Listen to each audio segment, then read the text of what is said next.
We talk to women who have fallen victim to various kinds of online scams. And in some instances, these women have not only lost millions financially, but they've also lost their dignity, they've lost their support system, and in many cases, these women have been alienated by their very own families as well. And if you think that you may be immune to getting scammed, you may want to listen to these stories. Our guest today is Julie Hannaford. Don't go away, we'll be right back with her story.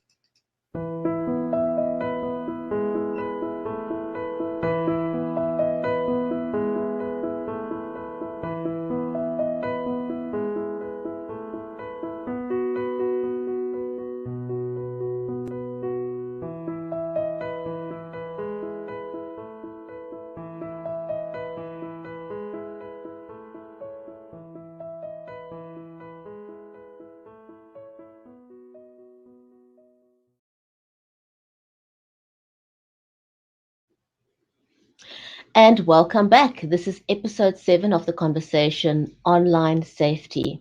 I'm your host, Brigetti Limbanda. Sky Women is a non-profit formed by Louise Haynes, who researched various kinds of online scams for over 3 years. And one of its key focuses is education and empowerment. We've been sharing stories of women who have been scammed in various ways, and today we talk to Julie Hannaford. So let's welcome her on screen. Hi, Jules, Brigitte. welcome. Hi, welcome to the show. Good to have you with us today.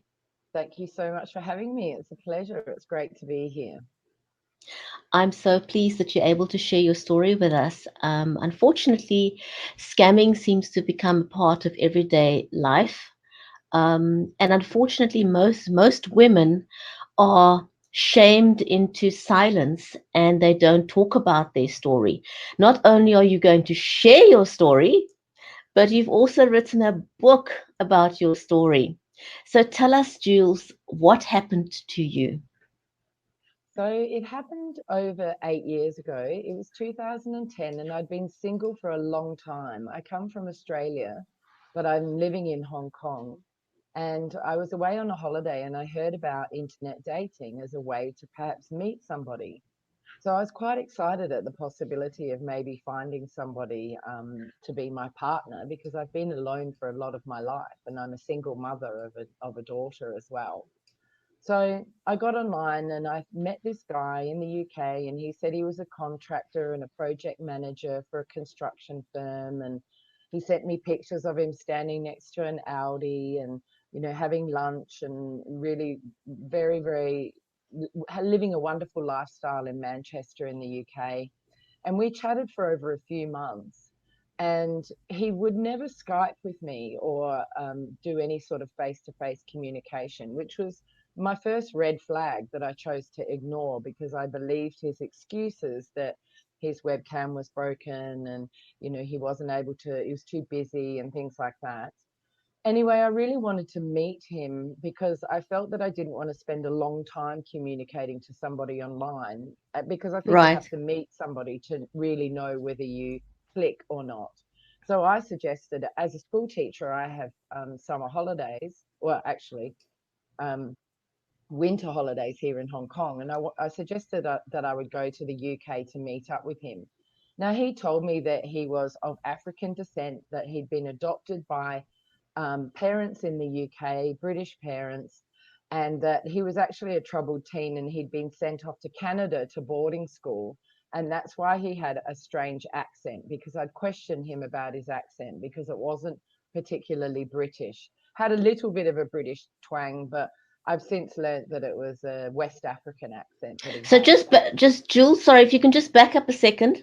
I also Yeah, like the audience to understand what your background is. So you're a school teacher. I just wanted to hone in on that. So you yeah. used to working with members of the public, and so your perception skills are generally quite good. Yeah, definitely. I think I have 2 university degrees. I've been teaching in education for 30 years. I'm a head of year and a middle manager in an international school in Hong Kong. And, I count myself as being quite smart, but I think when it comes to matters of the heart, people can become easily duped because they want to believe what they hear. And one of my main faults was being really naive, I guess, and feeling that because I'm a trusting, generous person, that everybody else would be the same. And so I really wasn't really aware about scamming. I'd never heard of online dating scams. It was 9 years ago. So I just didn't really question what he said to me. And even though there are a few red flags that popped up, like his accent and the fact he wouldn't Skype with me and things like that, and even his story of being adopted, I just chose to ignore them, even though if a friend had been telling me that same story, I would have said to them, hang on a minute, be careful, this doesn't sound right. So I think I'd been alone for so long as a single mother. I'd left my husband when my daughter was 10 months old. So I'd been managing as a single mum for, 12 years at that time, and had been single for all of that time. So I think there was a part of me that so desperately wanted love that I was willing to overlook these niggles and these red flags that were popping up. And I really felt that I wanted to meet this guy to find out what was going on.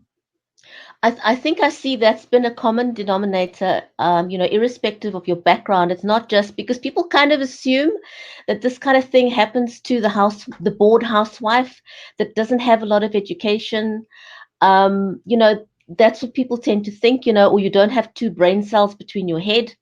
And I'm trying to emphasize that this can happen to anybody, irrespective of your education level. You can be a highly intelligent person. We've got an interview coming up with a gentleman, for example, who was scammed by a woman. It can happen to anyone, and he's not a stupid person either. Well, it's Um, interesting you say that because I was talking to a couple of forensic psychologists and one who works with the police in Los Angeles when I was researching my podcast, which is a true crime podcast based on my book. And Dr. Shiloh was telling me that she knows lawyers and judges and policemen and members of the community, both male and female, who have been duped online scamming. It's $1 billion industry. And if you look at the statistics from ScamWatch, it's incredible how much money people lose and how big this industry is. So it's really great that I'm writing this book and doing this podcast to help educate others, and that you're doing these conversations as well to help make people more aware that it can happen to anybody. And there's a formula that these people follow. And now that Jules, they've got, sorry. before you get into that, I just want to back up Mm, a second there. So, what people don't realize is that this is not just somebody who woke up one day and said, "Hey, there's a vulnerable woman. She's lonely. Let me scam her." This is organized crime. And that is why it is so sad when people tell women, people, not just women, people like yourself, how could you be so stupid? I think what we want to highlight here that this is a form of highly organized crime. These are people who are highly skilled in what they're doing. absolutely. They're very, very skilled and they've got an answer for everything. And now they've been able to become even better at it because they've got Google Translate and they've got Google to be able to spell check and use Grammarly and things like that. So when they are communicating, they are able to be more convincing with their stories. But there's actually many, many red flags that you can look out for if you know what they are. And I think that's one of the Can you things that, can you give us some of the red flags that people should be looking out for? sure, they should be looking out for people who present themselves as in a career that travels a lot, or they even use the term dear, or they have photos where they look like a model, or they have a double barrel name like John Williamson. When they put that on Tinder, that's a sure sign that that is a scammer, because most of the real people on Tinder or any of these apps only have one name. They tell you that they've got that somebody's sick or they're divorced or widowed. They have a lot of different stories that they use to make you feel compassion for them and try to get money out of you. They also use a technique called love bombing, which is when they speak to you words of love to you very, very quickly. And if anybody tells you that they love you or that they want to marry you or that you're the woman of their dreams or the man of their dreams very quickly before you've met, that's a sure sign that they're a scammer. They also want to get off the dating sites and get onto WhatsApp or WeChat or something like that quite quickly. So that's another sign. There are so many. And in actual fact, in my book, Fool Me Twice, I want to I've put got, you on full screen so you can show your book. okay, great. So I'll try and get the glare off it, but in my book, Fool Me Twice, which is by Jules Hannaford, the whole last section of this book has a whole bunch of red flags to watch out for, how to online date safely, what to do if you're caught in an emergency. And I even dissect a real email that I got from a scammer over 10 years ago and look at the different techniques that they use. So after my story, there's a whole lot of really good educational material in the back of this book. So this book's available on Amazon and Barnes and Noble, and it's been getting amazing reviews. And it actually won a gold award in the Non-Fiction Authors Association in the US just a couple of weeks ago. And it also became a bestseller on Amazon. So I'm really thrilled, and it's getting great reviews. So one of the viewers are asking, is the book about scams? So can you perhaps just repeat what the book Yes. is about?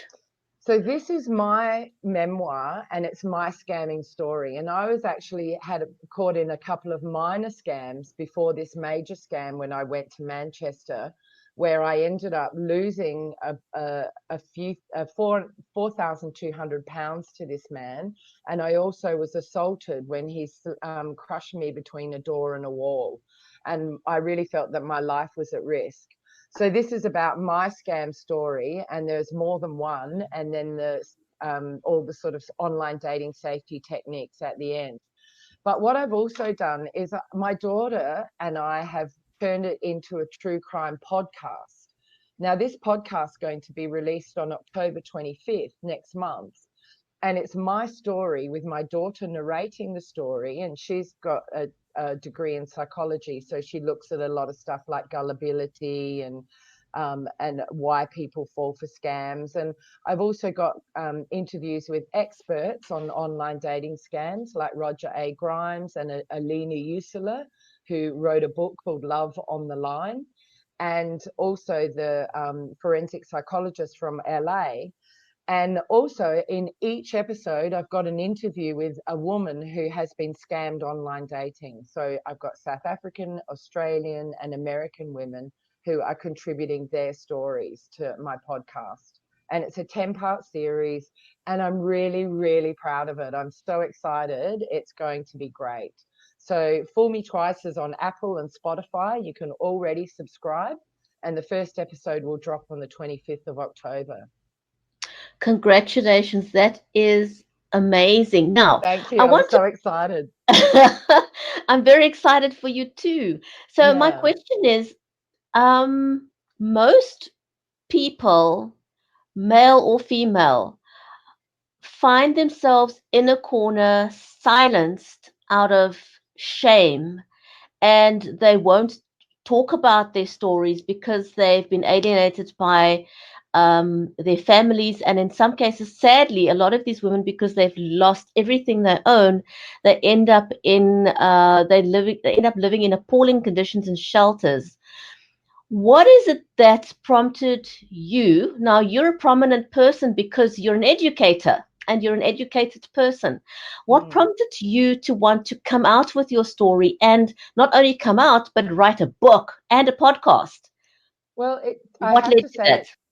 I have to say it did take me some time to overcome the shame that I felt. I felt very foolish and very ashamed of the choices that I made.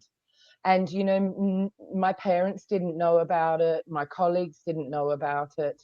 I had told my daughter early on, but it really was, in my role as a teacher, I help students, I counsel them. I actually teach personal, social and health education. I teach about this kind of thing, which made me feel even more foolish because I did something that I warn others not to do. But really, it was actually going to life coaching, which helped me, and also looking into Brené Brown. Brené Brown is Mm. an amazing woman who does a lot of talk on shame and vulnerability. And She's amazing. she's amazing. And I recommend for anybody who has been scammed and is feeling ashamed to look up Brené Brown on YouTube and check out some of her YouTube videos, because she's absolutely inspiring. And she really reminds us that to own our story is the greatest thing that we'll ever do. And to be vulnerable is the way to overcome shame. That shame cannot survive if we share our stories and own our stories. And I did feel very, very anxious when I was writing the book. I was worried about my reputation as a teacher. I was worried about the company that I worked for. I was worried about what my parents would think and my friends that didn't know. But the reaction has been so overwhelmingly positive. I had 100% support from my work and my principal and the company I work for. My parents were 100% supportive. They read the book and they both cried when they read the book, because they felt so sad for me that I've been so alone for so many years, and I'm a good person, and I've just been searching for companionship and love, and I ended up being duped and swindled.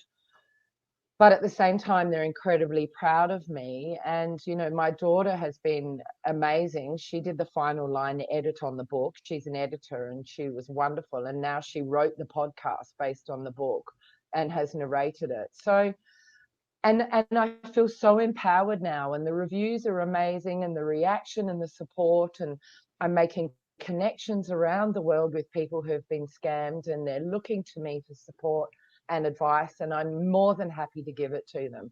So it's been incredibly rewarding, and ultimately my shame has gone.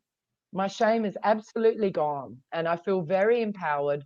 And it really does help to understand that it happens to millions of people from all walks of life around the world. Jules, your story is incredibly inspiring, and I hope that your story and your journey here will continue to inspire others to come out, and realize that very often, we can feel overcome by shame. And the truth of the matter is that shame resides only in our own minds. Yes, it Um, does. it resides in our minds, and the minute we speak up and we talk about it, it not only empowers us from within, but somehow it rejuvenates us, and it's a way of actually getting people to rally around us and support us by telling our Absolutely. stories in a public space, because it warns other people. The thing that the reason why I felt compelled to want to share stories from various people from different countries, different walks of life, is to help people understand this can happen to anyone. Every did you in your wildest dreams think that this would ever happen to you? Because that's what everybody thought. It would not, it cannot happen to me. No, I really didn't think it would, but I didn't really know much about scamming back in, 8 or 9 years ago. It wasn't as talked about in the media as it is now, and it wasn't as prevalent. But the industry is getting bigger and bigger. And I think that one of the things that I've realized is that by talking about it, I can help others not to get caught in the same trap that I was. And I've already had people contact me saying thank you. After reading the book, they realized they were caught in some sort of scam and they put an end to it. So that's great. If I can help one person, then that's so rewarding. Absolutely. It's not a little win. It's a huge win to have been able to do what you've done. And I think, as an educator, it's absolutely powerful for you to be able to now share this firsthand with your students, and they will share it with their friends and with their families and Yes, people that they know. And I love that you've turned this into a podcast to reach even a bigger um, audience. Congratulations for stepping out and doing that and wanting to educate and empower other people. Um, in the process. The book that you've written, who is your intended audience?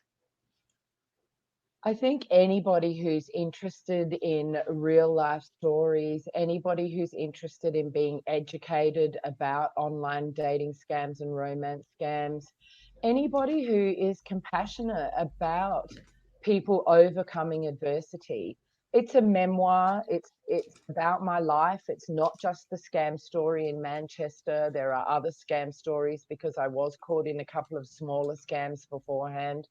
And really, it's I think many women seem to be really interested in my book, but I've had great feedback from some men who have read my book as well. And I do know that some of the older teenagers are reading it, and I know some mothers who want their children to read it as well when they're kind of around the age of 16 or 17. So it really is something that is both entertaining, gripping, and educational. Where can people find your book, Jules? So it's on Amazon and Barnes and Noble, and you can buy it online. And it's also in bookstores in Hong Kong, but I guess this is for more a South African audience. So I'd recommend Amazon. Yeah, Amazon delivers everywhere, so Yeah. great place to Mm. get the book. And so, if you would like to educate yourself, educate your family, or if you've been scammed and you want to read someone else's story that empowers so that you don't feel so alone, try and get your hands on the book. Is it available in the digital format as well, or is it only Yes. hard copy?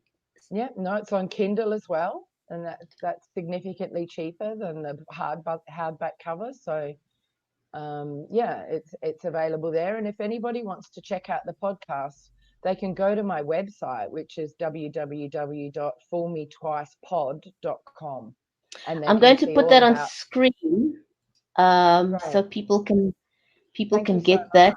They can So look at it's all the information. www.foolmetwicepod.com, and they can um, sign up. They can subscribe there. They can read all about the story and me and my daughter's biographies and the experts.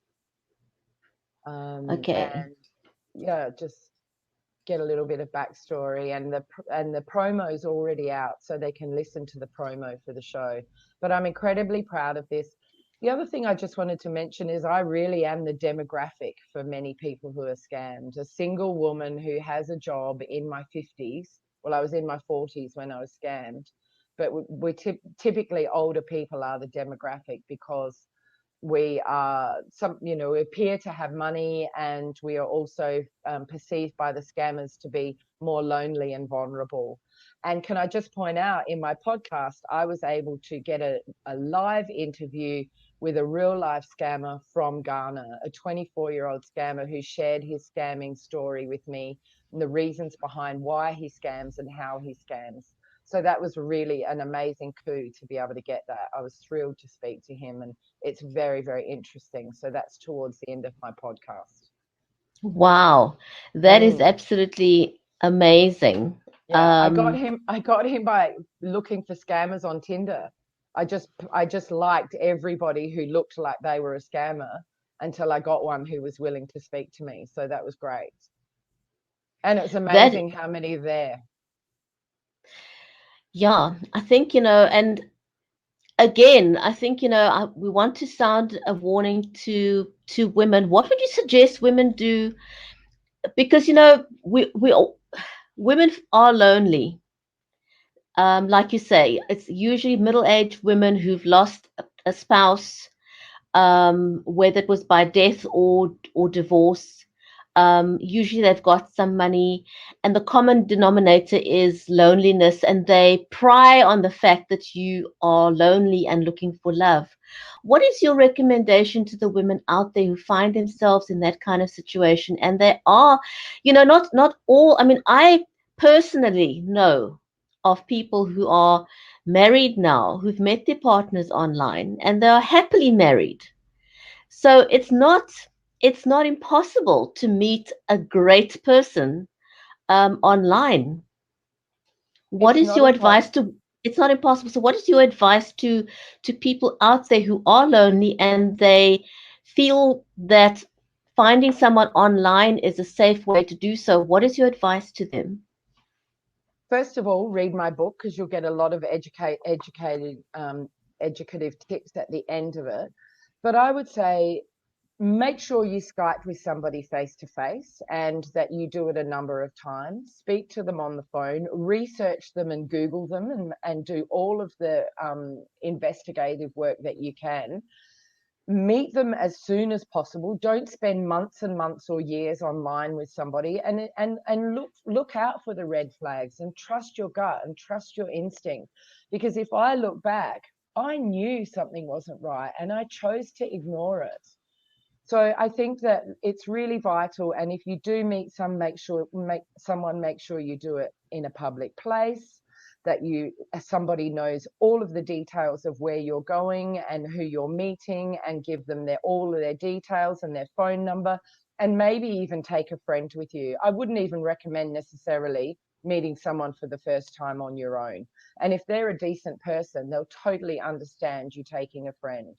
So I think there's many things that you can do, but watch out for the red flags, and don't ever, ever, ever give anybody any money online, ever, no matter what they say or what they promise or what sort of dire tragedy or in need they say they are. Don't do it.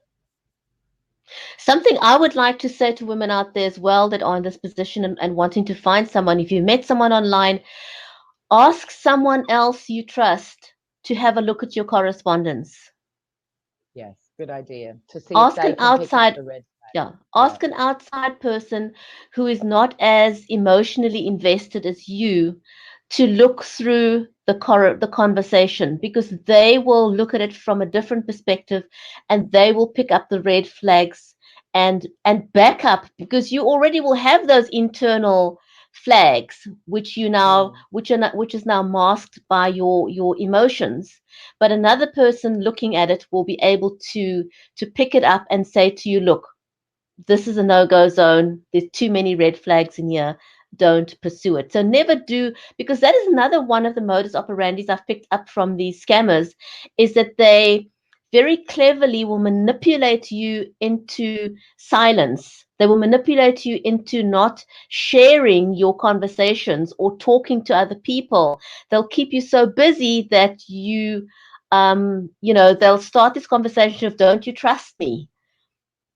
Yeah, It's one of their big things, so the minute somebody says to you, don't you trust, do you trust me, it's a flag.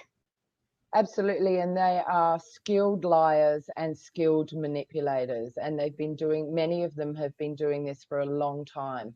And they have a formula that they follow. And Mm. they have scripts ready to send to you. So it's like, if somebody's overseas and you don't have any way of meeting them, don't do it. And the other thing I would say, if you're feeling lonely and you're at this time of your life, go out and join a club, join an art class, begin a sport, go and join a theatre group, get involved in your local knitting group or a local book club. Do things where you make connections with other people, and in actual fact, that's a really good way to meet people face to face. Yeah. Jules, how can people connect with you? Where can people get in touch? How can people get in touch with you? I suggest they just go to my webpage, foolmetwicepod.com, and I've got a contact form there, and they can email me and contact me through that. And I've got Fool Me Twice JH for Jules Hannaford. That's my webpage and my Instagram, and I'm Jules Hannaford on Twitter.